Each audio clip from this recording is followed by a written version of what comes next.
I love going out on the road. I love performing. This is what I was born to do. And even more than that, I know it's a calling. And the morning we went in to deliver the twins is when they discovered that our son Aiden's heartbeat had stopped. In that doubt, sometimes those thoughts aren't my own thoughts. Those are placed, there to stop you from achieving what you can achieve.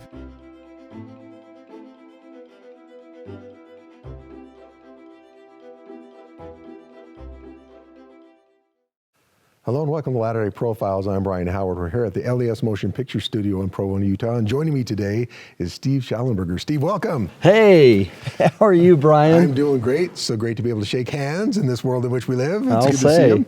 Founder and chairman of Becoming Your Best Global Leadership, and has just authored a new book with his son Rob. Do What Matters Most is your latest book. Great stuff. Steve, I talked to you, it's been 5 years ago. If people want to go back and look at that one, they can, but let's remind people so they don't have to go back to the internet. Let's get a little bit of background about yourself. How did you get into this business of trying to figure out what motivates people, how to get them to, be their best and do that kind of stuff? Because it's a fascinating area. It is. And Brian, thank you. It's a privilege to be with you again.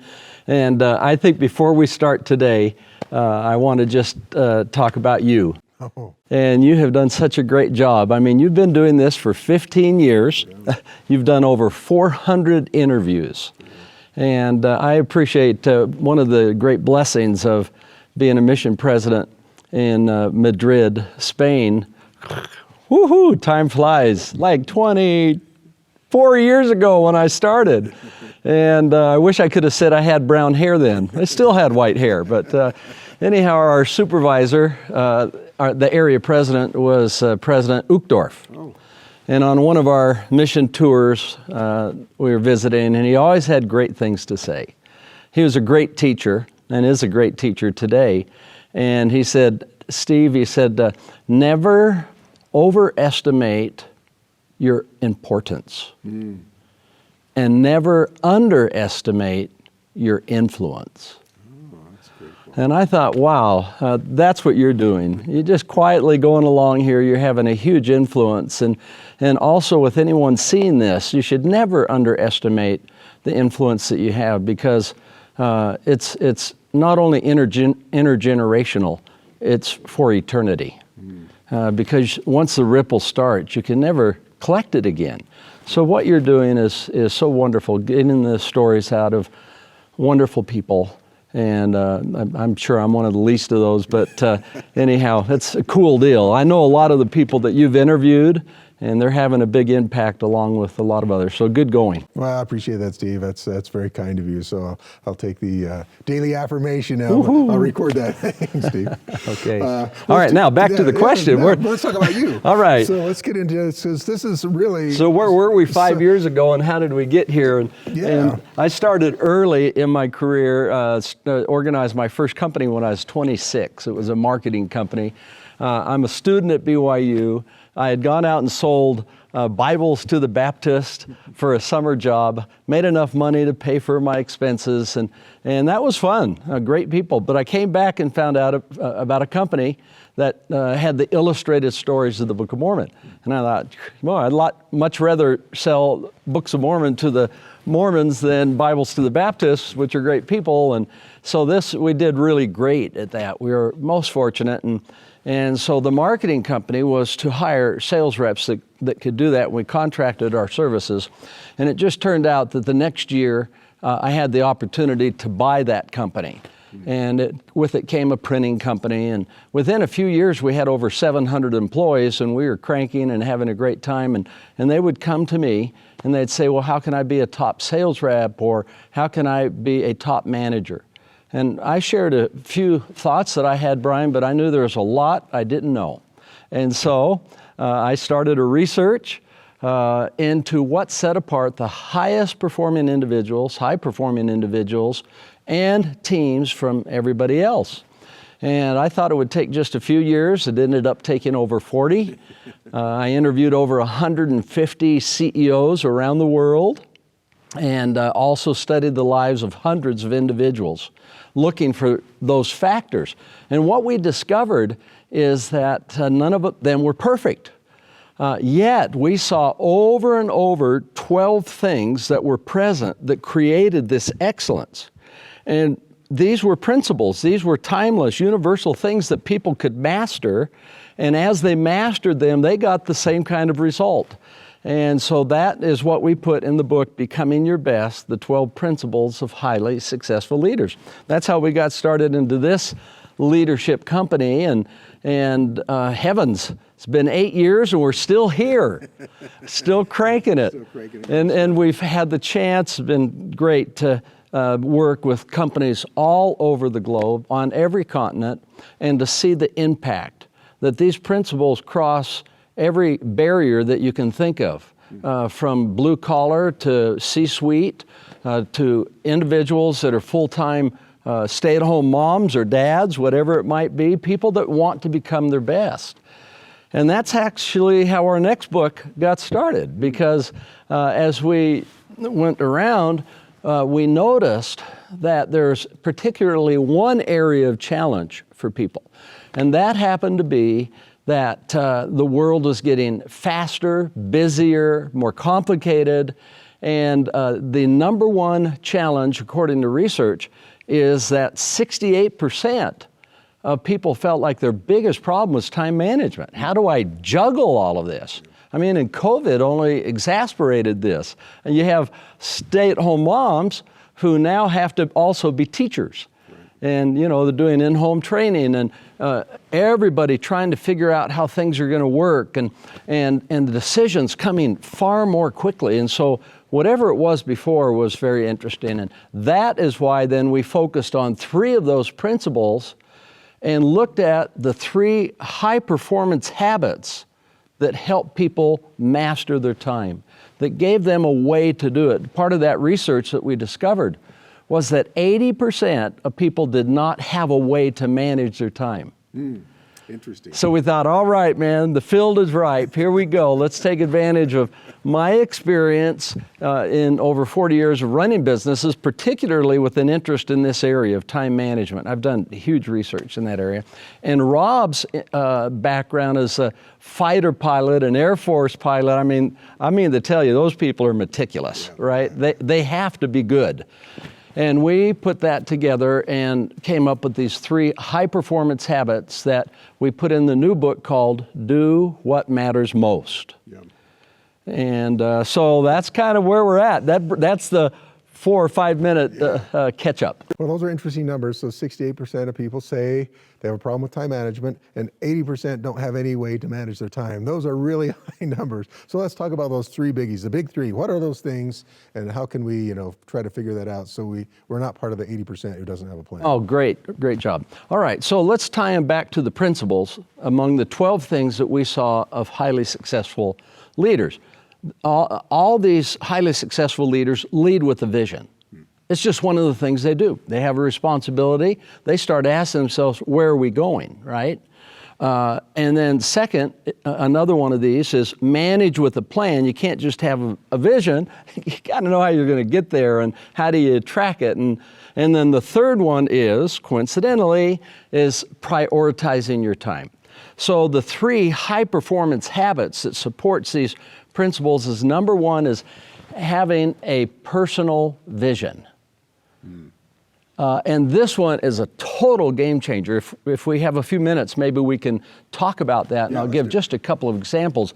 But the second high-performance habit is having annual SMART goals. Okay? In other words, we know where we're going, quite specifically this year. And number 3 is what we call pre-week planning. Okay. And those are the 3 high-performance habits, and indeed, as people just work on them, they're not complicated, and they put them in their life, change starts happening almost immediately. It's crazy. Let's talk about the vision, and you have some examples in the book. So people say, okay, a vision, what does that mean? So let's give an example of what that means, and how do I come up with the vision that's right for me? Okay, good.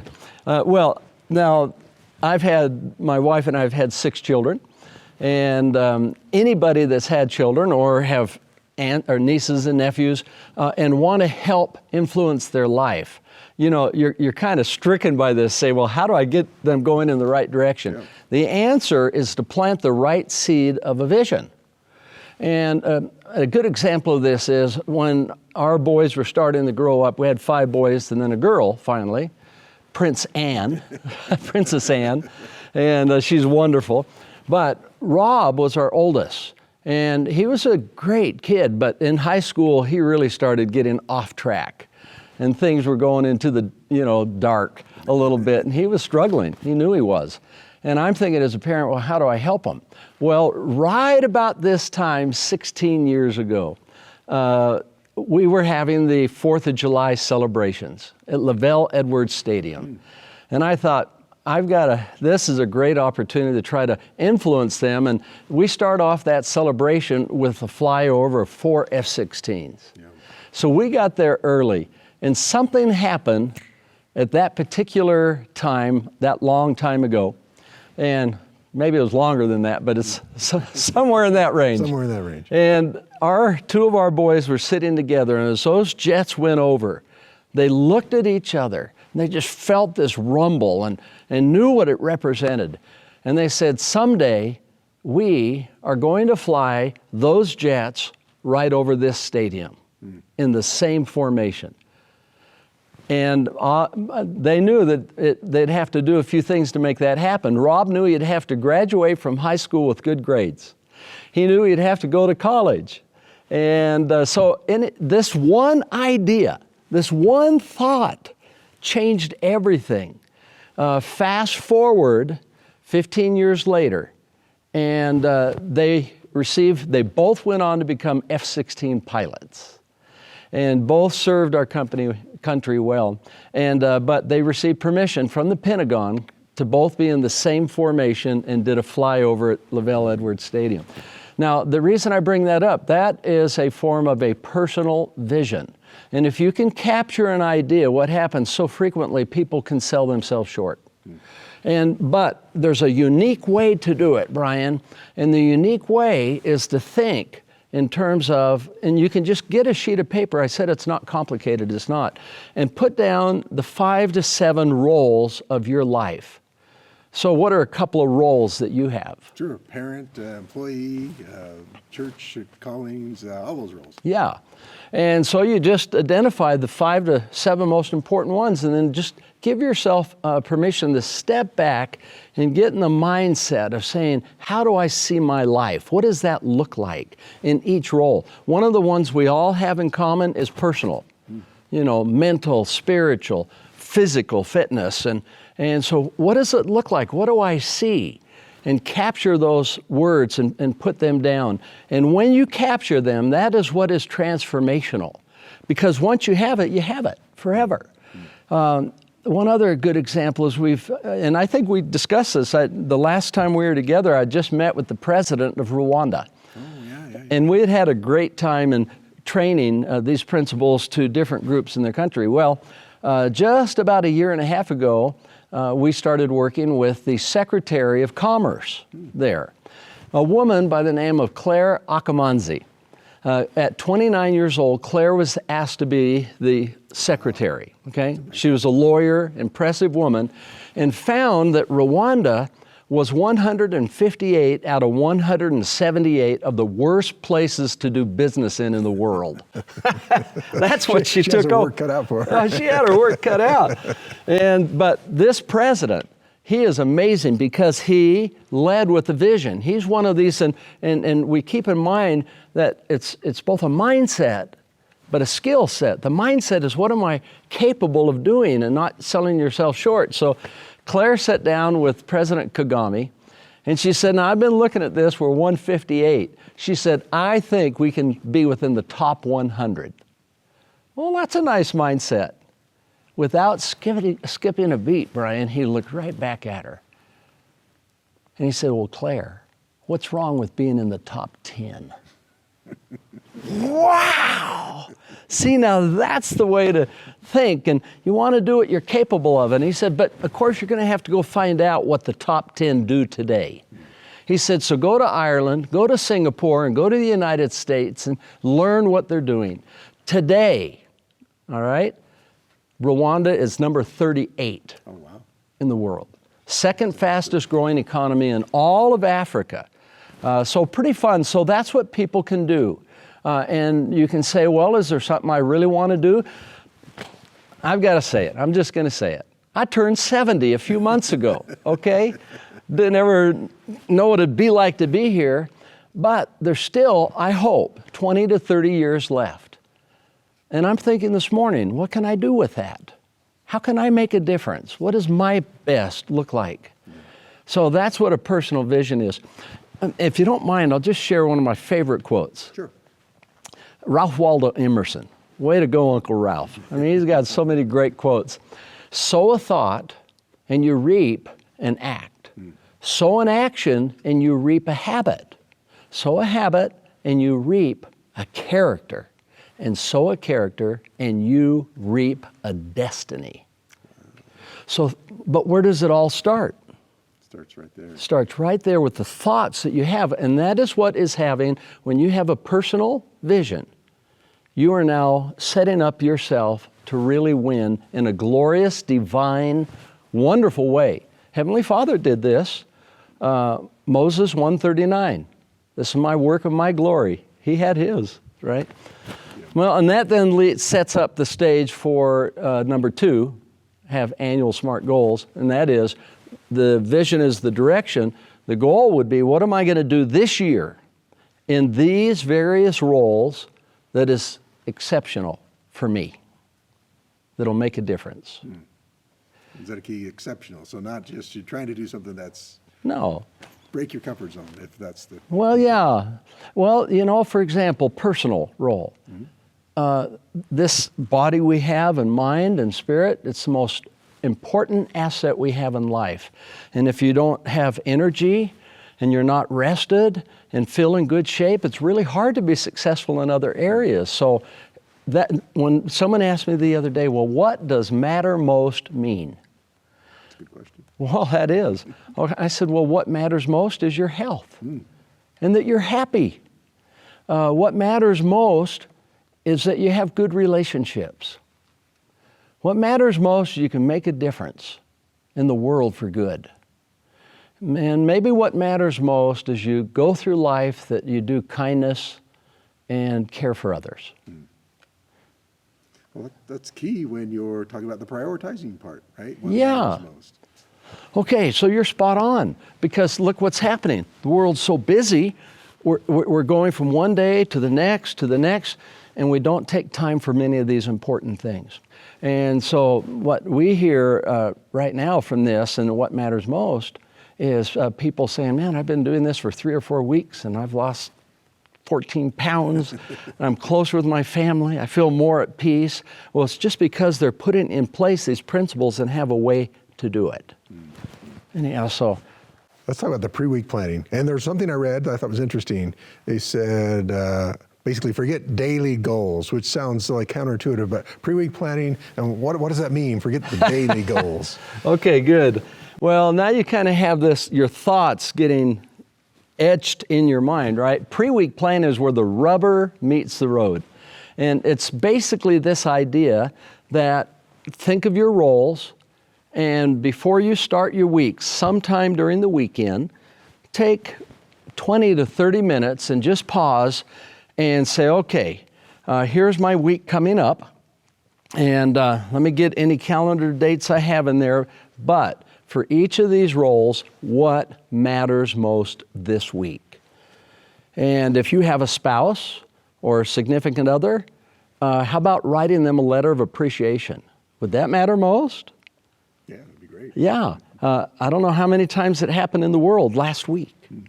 Okay, some, but not near enough, because it's one of the most important things you have in your life. And then how about your exercise? And people all know it's important, but why don't we do it?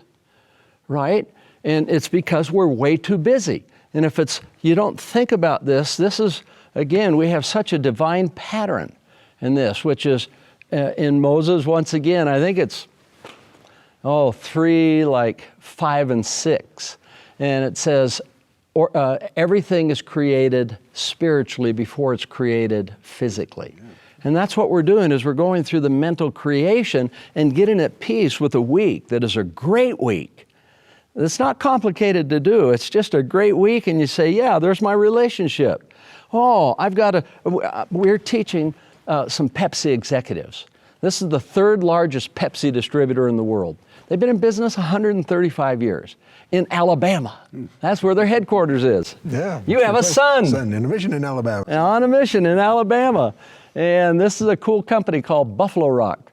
And we were teaching this very thing that we're just talking about, right? Getting the vision, the thoughts right first. And then this starts becoming habit, and you execute, and it creates the character and the destiny, right? And I noticed he put Father. And under it, he wrote, and this is, remember, what matters most type action items for those, call my son. And I thought, okay, that's a good idea. I said, so why is that a big deal? He says, because I haven't talked with my son in 7 years. And I asked him, well, what happened? And he responded, we were in an argument and we haven't talked since.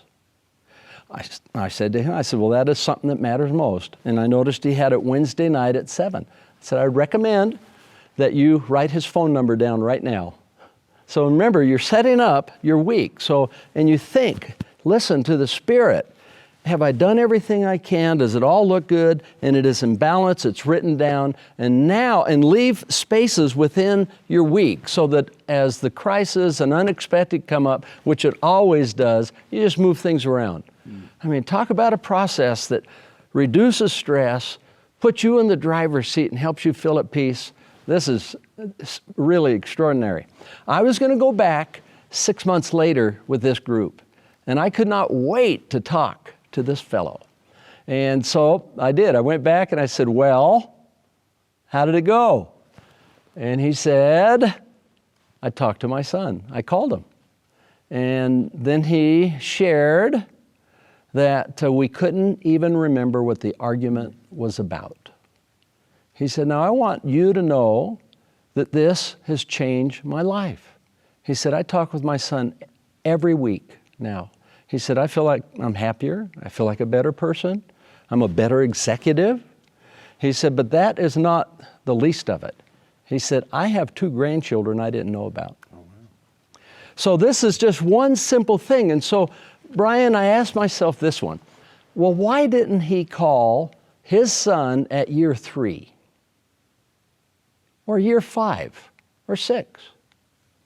And the answer is because he didn't stop and think about his role as a father and what mattered most.